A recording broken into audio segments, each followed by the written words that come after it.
a new weapon is in Minecraft after all of these years. Hello there, Ray here. It has some cool technical abilities, but we also got some new armor trim, new banner patterns, and new pot shards. First up, let's take a look at the new smashing mace while you go ahead and smash that like button. The new mace weapon can be obtained here at the trial chambers. First, you need to kill a breeze, which now drop these breeze rods. Breeze rods can be crafted down into the wind charges, so you can still get those from breezes. And they will give you a total of 4 of them. This means my automatic breeze farms are now useful in getting tons of breeze rods. They also look really cool, like this light blue color, and look very similar to the blaze rods. You also need to complete one of the trial spawners to get the trial key. Then you'll have to use the trial key on the vault blocks here.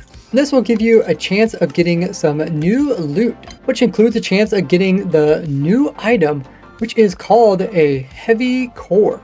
Now this heavy core can be placed down, and you can see it is the size of like a mob head, except it can't be rotated like them, and has the square image just like in the screenshot, as well as the slits on the side and a small hole underneath. Then you combine the breeze rod and the heavy core together to make the new mace weapon. You can see it does 7 attack damage as well as an attack speed of 1.6, which makes it the similar stats as a diamond sword.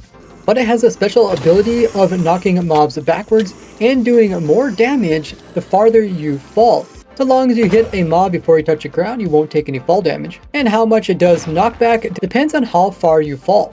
And of course there is a cool sound when you activate it. But it doesn't work against stuff like minecarts and boats. You can't fling them really far. But if you're riding on a llama, you can send it quite far. And the farther you fall, the more damage you can do, where normally you wouldn't be able to kill a husk in one hit with just a normal diamond sword, but with this you can. So just by falling fairly far, we can go ahead and one-hit hard mobs like the Ravager, which has 100 health. This is a cool strategy to one-hit bosses, and a great way to avoid fall damage in case there's a mob nearby that you can hit. But you have to jump a bit further than just a normal jump in order to get the knockback to apply to everything. You can combine this with a wind charge in order to do the knockback. Now the mace takes durability like any other weapon, and is repaired using the new breeze rods inside of an anvil. Currently, the mace cannot be enchanted even with unbreaking or mending or the curse enchantments. Let me know all the questions you have about the new mace and I'll put them in a future video. But you could also get new armor trim from the vault's loot. These are bolt armor and flow armor. The flow trim looks like this. You can see there is a lot of swirls and curly things, similar to the texture of the chiseled tough blocks, where you can see that on the sides and top. Where the bolt armor trim is a little bit more straight lines that go across the entire parts of the armor with little dots on it, which almost looks like a face for the top piece here. I really like both of them. Which one's your favorite? And just like other trims, you can make copies of them by putting them in the crafting grid with 7 diamonds. For the flow one, you'll need to use a breeze rod in order to get a duplicate. And for the bolt one, it'll take a normal or waxed copper block. New banner patterns can also be found. The first one is flow, and if we combine this in a loom, we can get the new look onto a banner, which includes the swirls. And the other new one is called gusher. You can see this one makes an image of the breeze. Take a look at that. Now, both designs are basic enough that you can combine them with the different layers you put onto a banner to get some really unique designs. My favorite is probably this one here. We also got 3 new shards for potteries. These shards can be found throughout the trial chambers, and by putting them in a crafting grid, you can put them onto pots. So this design is called scrape. It's probably an indication of using axes to remove wax or oxidized copper to clean them up. We also got the flow one, which is the swirly design, and the gusher, which is also the breeze design. It's really cool that when they come out with a new structure, they can come out with structure themed pots as well as banner patterns and even trims to give players more kind of rare and niche stuff to go after. As I'm an endgame player, I really like anything that they add in the game that encourages players to do the more endgame stuff. They also came in and changed out the loot for the vaults. They removed horse armors and saddles. They also made it so you only get 1 unstackable item per vault loot. Now the heavy core is quite rare to get, and besides the 2 banner patterns and the 2 new smithing templates, you can also get wind charges from looting the vaults. You can see a lot of the loot is similar as before, where you can get the different mid-tier diamond gear, iron gear, emerald blocks, crossbows and bows, poisonous arrows and arrows, gold, and even enchanted gold apples.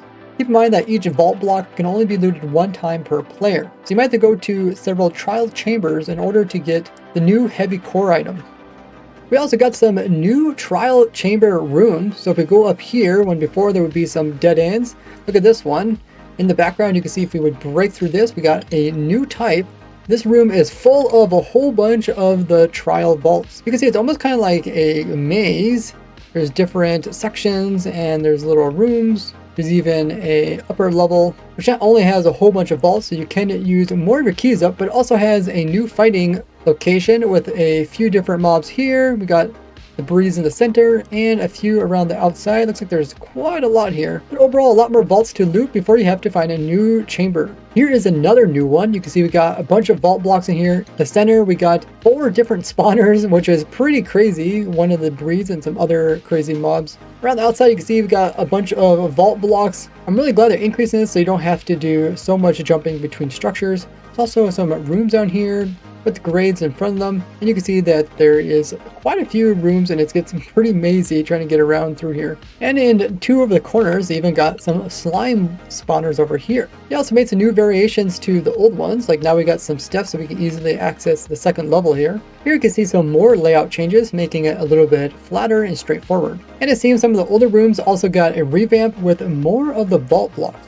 And even in this more vertical one, we got now a couple vault blocks there and even a couple vault blocks down here. This room here has it centered on the breeze in the center, and then we have some other trial spawners on the outside edges with plenty of vault blocks in between. These center corridors here now have a bunch more spawners throughout them. Wind charges got an improvement when using them with a knockback sword. Before, when you would shoot just the wind charge, you can see you could shoot relatively straight. But if you shoot and then hit it with a knockback sword, notice that it actually does like a little glitching upwards before going straight again. Now they always just go straight. They also fixed this bug that I ran into by accident while testing out the wind charges on a older version. What I did is took the new 1.21 data pack and put it in one of my older worlds, but I forgot to actually enable the data pack, so I had wind charges, but as soon as I would try to shoot them and they would hit me, it would completely crash my game. I'm so happy this won't happen anymore. This week we see many fixes being done to dogs and pets, like having the player attack an armor stand would cause the dog to try to attack it as well, even though this is not something dogs can kill. They updated the look of the dog armor when it comes to the cracks being formed. You can see it's a lot more prominent, so you can easily see it from a distance. Summoning dogs into different biomes will now produce that variation, so like we're in a jungle, this will produce the rust ones. Dogs that were hooked to leads and then released weren't properly attacking mobs once they were released from the lead. Also, wolves will no longer travel slowly when they're taken off of a lead.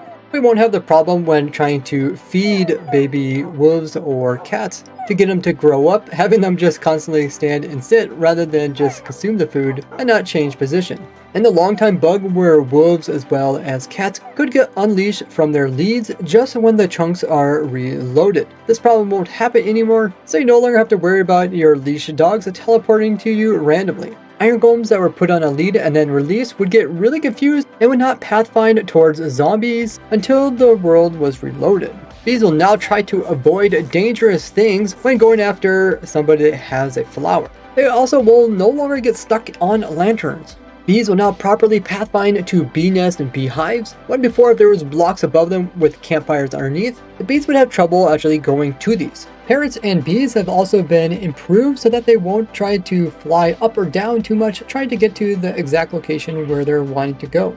Particle effects are now rendered separately when they're on the player, so you can see not only getting green ones, but I'm also getting orange ones rather than them getting blended together, turning into a single color. This will make it so much easier to see what type of particle effects are on other players.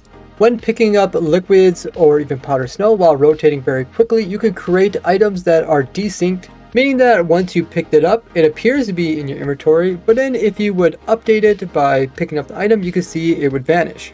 The data pack version was updated as well as item sub-predicates were added in so that you could get unique stuff to each of the different items, as well as the loot function was changed out. And the resource pack got updated to version 29. They fixed a few bugs related to the shading on the player's hand not working, high contrast setting not working, night vision not being applied properly, the new blur effect causing low frames, as well as not being applied in all the necessary areas. Now the background blur will look better as well as be better in performance.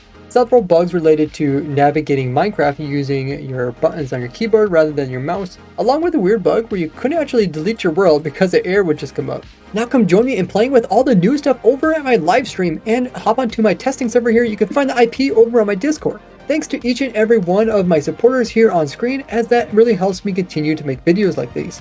Otherwise, you can always leave a like on this and share this with your favorite Minecrafter. I'll see you soon. Bye bye!